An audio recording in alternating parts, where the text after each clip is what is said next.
You're lying in bed, finally drifting off, and suddenly your whole body jerks like you just missed a step on a staircase that doesn't exist. Your heart is racing. Maybe you saw a flash of falling right before it happened. Maybe your leg kicked out of nowhere.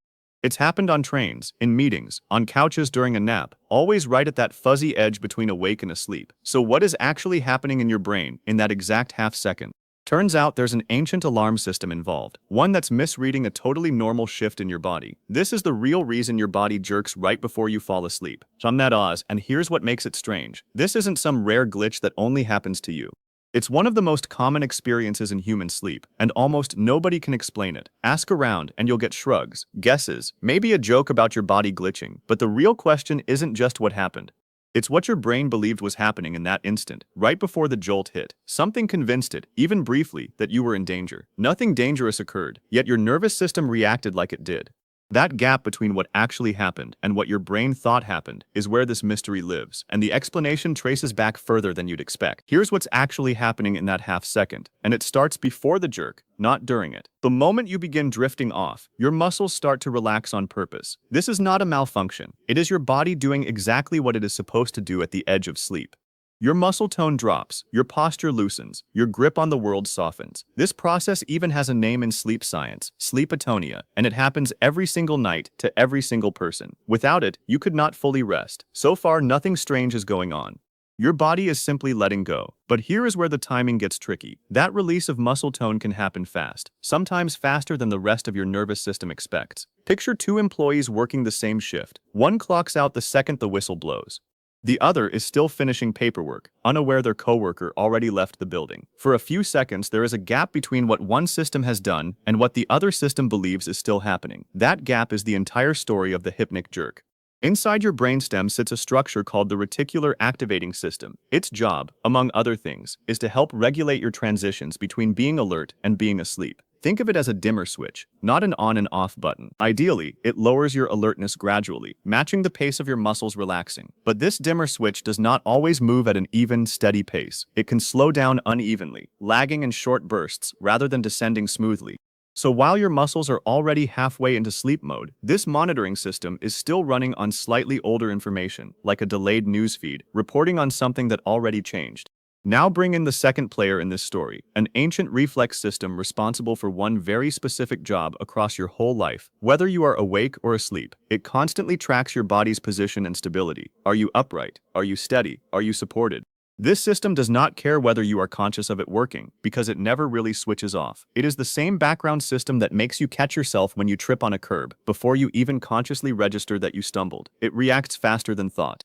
Here is the key detail. This monitoring reflex is built to detect sudden drops in muscle tension as a warning sign. Under normal waking conditions, a sudden drop in tension usually means something specific. It means you are losing your footing. It means gravity is winning. So this ancient system has one simple rule wired into it. Sudden loss of tension equals falling. Respond immediately. During the day, that rule works well. It is fast, protective, and rarely wrong. But at night, right at the edge of sleep, your muscles are dropping tension on purpose. Not because you are falling, but because you are relaxing. The problem is, this monitoring reflex cannot always tell the difference between those two situations in that instant. It only sees the raw signal, a rapid loss of muscle tone, and it reacts to the pattern, not the context. This is the exact moment the vivid falling sensation tends to appear. Some people see a flash of themselves tripping. Others feel like they stepped off a curb that was not there. That image is not random. It is your brain narrating, in real time, what its monitoring system believes is happening to your body. The dreamlike flash and the physical jerk are not two separate events. They are two expressions of the same misread, happening almost simultaneously. So the sequence becomes clear. Muscles relax quickly. The slower monitoring reflex misses the update. It reads the drop in tension using its old rule. Sudden tension loss means falling. And because it is designed to react first and ask questions later, it fires a whole body signal meant to catch you, the same way your body would react to an actual stumble. Your limbs jerk. Your heart rate spikes. You might gasp or feel your breath catch. That racing heart afterward is not an unrelated symptom. It is your body's stress response, reacting to what it briefly believed was a real fall, even though you never left the bed. There is a theory, widely discussed among sleep researchers, that this reflex did not appear randomly. It may be a holdover from a much older survival advantage, one connected to ancestors who rested in trees rather than on flat, stable ground. If a sleeping body in a tree suddenly lost muscle tension and began to slip from a branch, an immediate protective jerk to grab, tense, or catch oneself could have made the difference between staying safely perched and falling. Over a long evolutionary timeline, this reflex could have been reinforced precisely because it occasionally saved a life.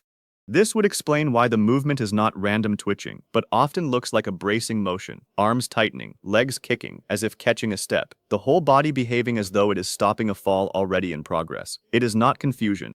It is a very old, very specific protective motion, just firing in a context where there is no branch, no ledge, and no actual danger, only a bed and a rapid drop in muscle tone. And this reflex does not fire with the same intensity every night. Certain conditions turn up its sensitivity. High caffeine intake late in the day keeps your nervous system running in a more alert state, so when muscles do relax, the drop feels sharper by comparison.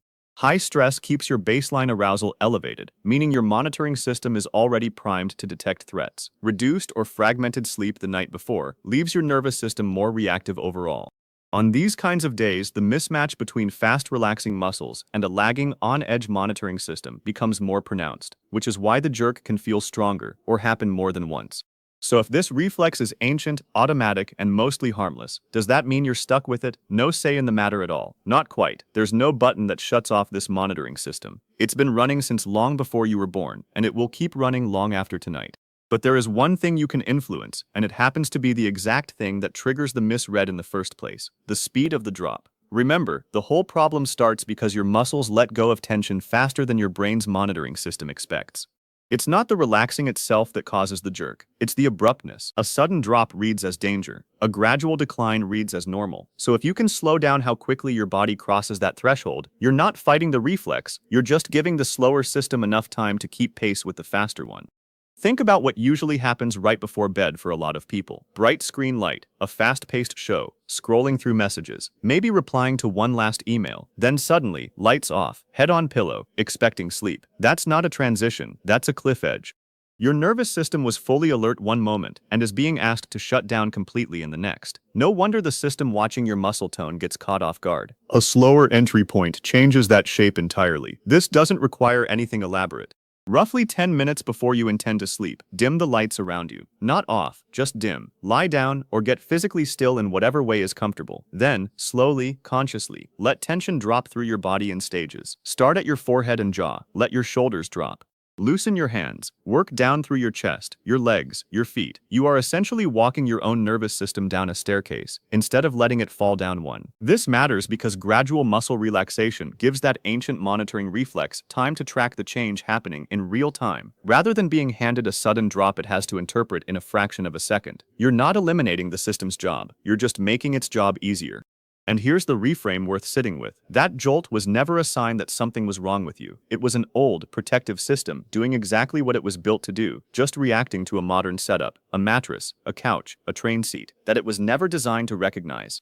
The same reflex that may have kept a distant ancestor from sliding out of a tree branch is still on duty tonight, still scanning, still ready to catch a fall that isn't actually happening. Over the next week, you might notice something interesting. Not a guarantee, just a pattern worth watching. On nights when you actually take that slower descent into stillness, the edge of sleep might feel less like a cliff and more like a slope. On nights with more caffeine, more stress, or a shorter night before it, you may notice the jerk shows up sharper, more startling, harder to shake off.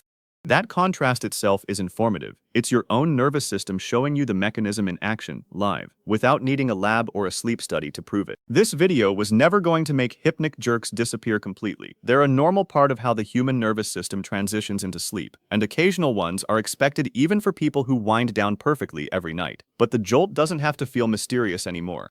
The falling sensation, the twitch, the racing heart right after, all of it now traces back to one clear mechanism, not three unrelated glitches. That jolt isn't your body malfunctioning. It's an ancient alarm reacting to a transition that happened too fast. And a slower wind down is how you quiet that alarm before it fires. Tonight, that staircase you never actually fell down might just get a little less steep,